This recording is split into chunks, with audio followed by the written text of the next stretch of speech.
Nearly 2,000 measles cases in the first 4 months of this year, and researchers believe that's just the tip of the iceberg.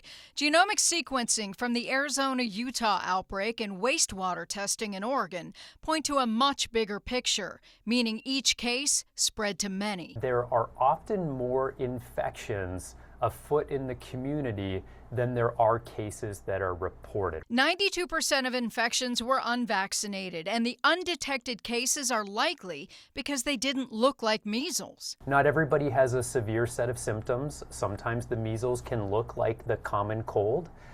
And we know that measles is very infectious, that people who spend time with somebody who has a measles infection are very likely to contract measles themselves. 72% of infections are in children and teens. 2 doses of the MMR vaccine offer 97% protection, but the shield only works if enough people use it. Measles vaccination rates need to be about 95% in a community to protect that community against transmission. And so what we're seeing here is transmission of measles because our vaccination rates have dropped down. The stakes can be high. The virus can trigger immune amnesia, stripping away years of built-up protection against other infections.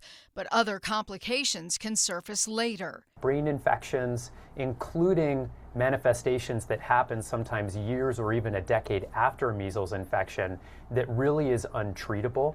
And so there are very serious complications from measles that families need to be aware of, even as it might seem that most people who get measles do fine. If your child is behind on shots, talk to your pediatrician.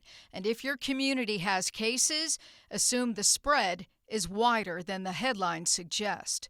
I'm Monica Robbins reporting.